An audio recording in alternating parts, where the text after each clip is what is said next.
vídeo começa nos mostrando uma vítima de um assassino desconhecido.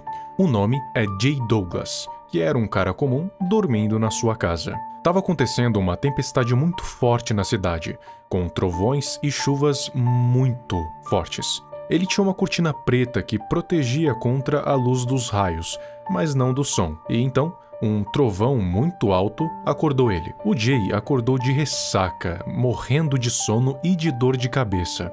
Mas antes de voltar a dormir, ele sentiu uma corrente de ar estranha. Só que ele sempre fecha tudo quando vai dormir. Então ele começou a olhar em volta para ver de onde essa fonte estava vindo. E pulou de susto quando viu uma silhueta. Então ele rapidamente acendeu uma lâmpada e era só uma pilha de roupas sujas de mais ou menos uma semana. Ele riu um pouco da situação e a luz que ele acendeu ajudou a ver de onde o vento estava vindo. A porta do quarto estava entreaberta e mexendo como se alguma coisa tivesse feito contato, e ele achou isso muito estranho. Então, ele levantou da cama para ver o ambiente fora do quarto. Olhou para a esquerda, tinha um corredor escuro. Olhou para a direita e tinha a sala de estar. Mas tinha um problema na sala de estar. Uma das janelas estava escancarada. E, como eu tinha dito antes, ele sempre fecha tudo quando vai dormir. E então ele se perguntou se abriu a janela quando chegou em casa, e foi cambaleando até a janela e fechou ela. O Jay voltou para o quarto e praticamente pulou na cama, e nem se cobriu de novo. Antes de dormir, ele notou outra coisa estranha. Tinha um cheiro de cigarro e gasolina empesteando o quarto. Assim, o Jay fumava, mas o cheiro de gasolina era novo. Mas ele não ia se levantar de novo, a enxaqueca estava martelando e o sono também. Então, ele só voltou a dormir, ignorando o cheiro. No dia seguinte, o Jay Douglas foi encontrado morto, com a garganta cortada de fora a fora. Depois do incidente, a gente é apresentado aos investigadores Samuel Morgan e Norman Keller. O Samuel era mais velho e o veterano, e o Norman era mais novo e o novato. Os dois foram designados para investigar esses assassinatos e descobrir quem é o assassino. Só que esse é um caso muito complicado, porque esse assassino não deixa rastros e se esconde como ninguém. O Samuel investigava a cena do crime quando Norman chegou com as novidades. Ele disse que contatou pessoas que sobreviveram ao encontro com um possível assassino. As vítimas eram todas parecidas. Homens caucasianos, morenos, ao entorno de 20 anos de idade. Ou seja, ele tem um tipo específico de vítima, ou uma vítima em específico. Ele não tinha provas, mas chamou as testemunhas para contar as suas histórias, e se as histórias fossem parecidas, então eles tinham uma pista.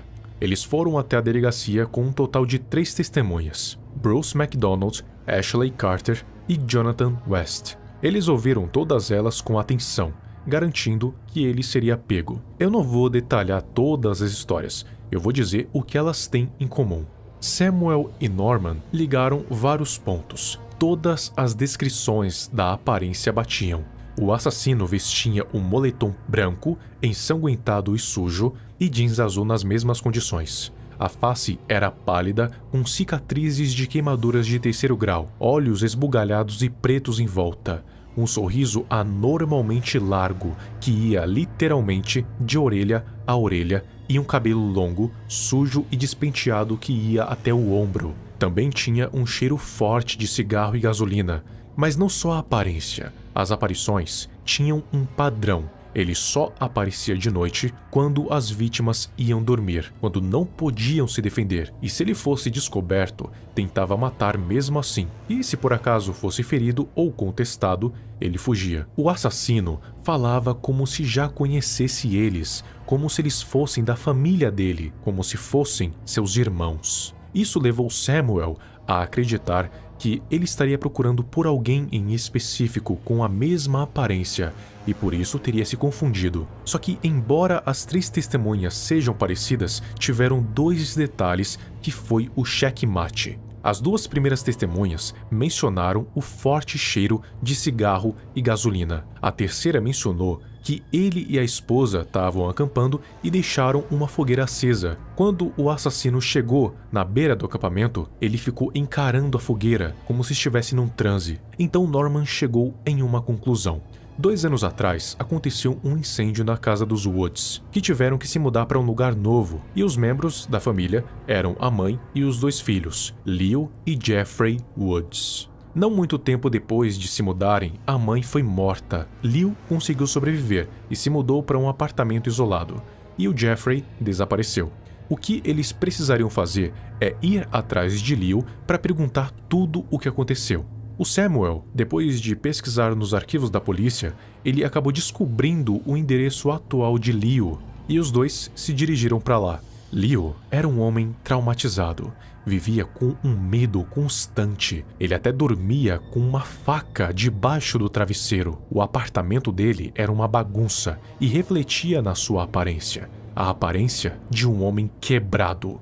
Ele deixou os investigadores entrarem e começou a contar toda a história sobre um monstro chamado Jeff.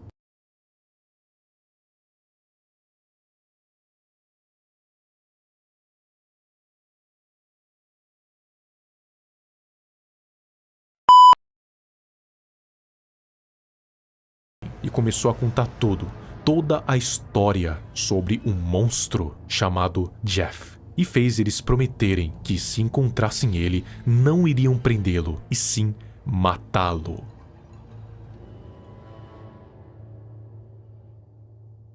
Como eu disse antes, um incêndio aconteceu na casa da família Woods. O Leo e a sua mãe e pai saíram da casa, mas o Jeff acabou ficando preso sob uma tábua pesada de madeira. O pai dele voltou para salvá-lo, só que muito tarde. Os 2 foram soterrados pelas madeiras flamejantes, e o pai acabou falecendo. Mas o Jeffrey sobreviveu, mas com muitas sequelas.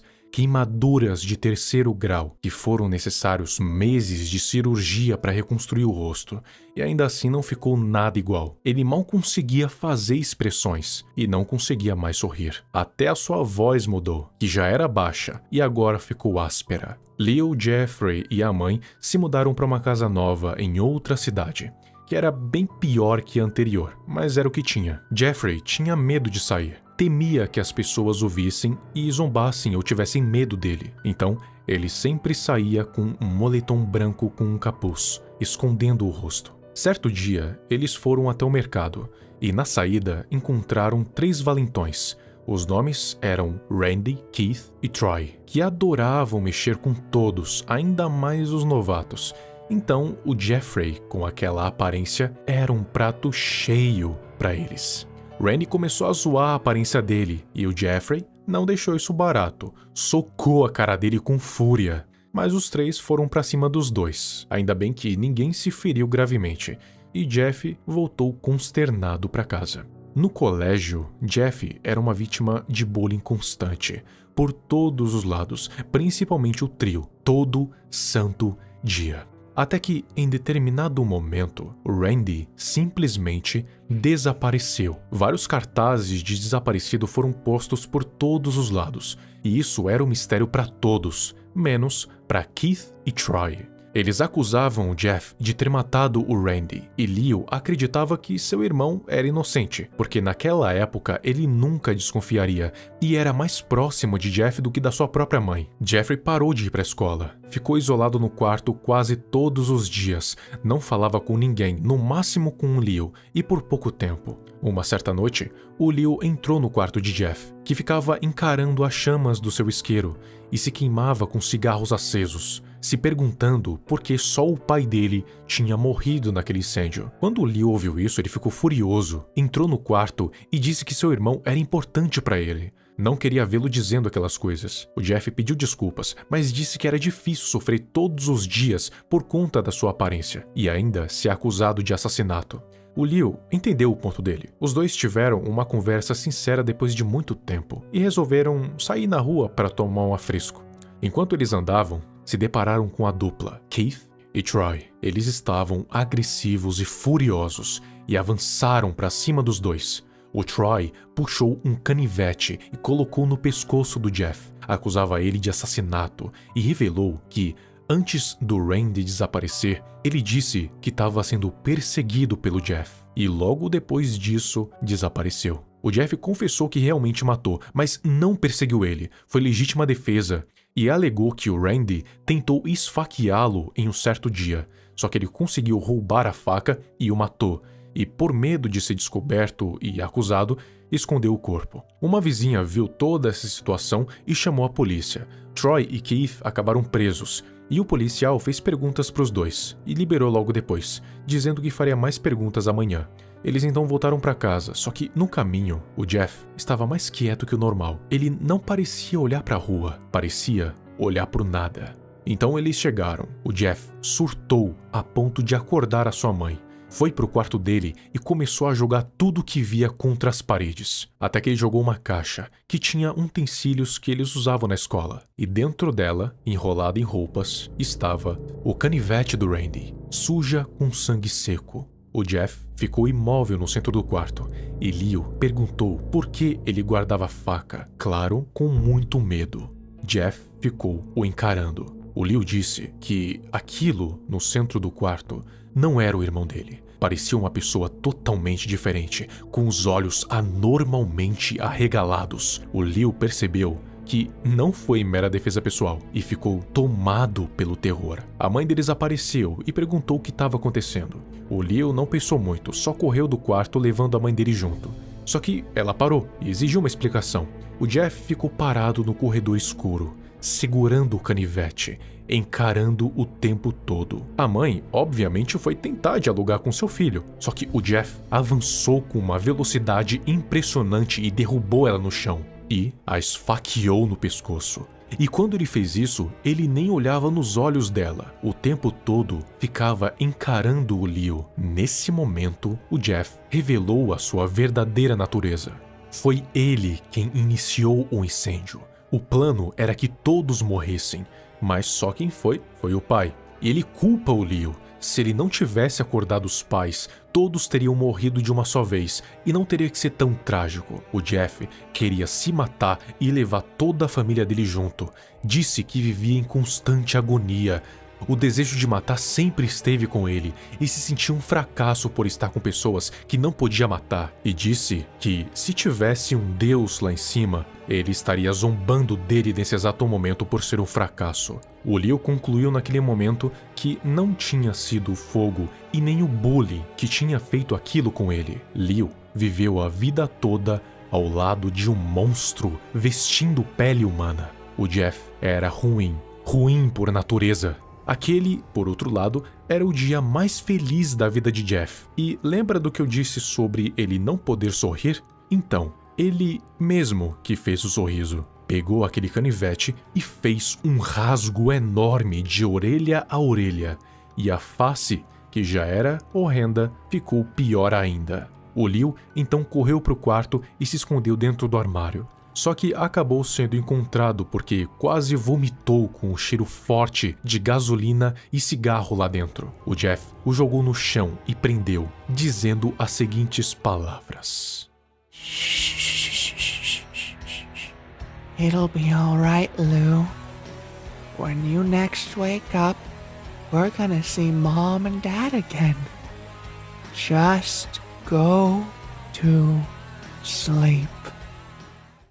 Mas o Leo conseguiu se desvencilhar e correu da casa pedindo ajuda. O vizinho saiu e chamou a polícia, mas quando eles chegaram, o Jeff já tinha sumido. Daí se chega nos dias atuais. Depois que o Leo contou toda a história, os investigadores foram embora assegurando que iam pegar o assassino. Mas o que não perceberam é que o Jeff estava lá o tempo todo.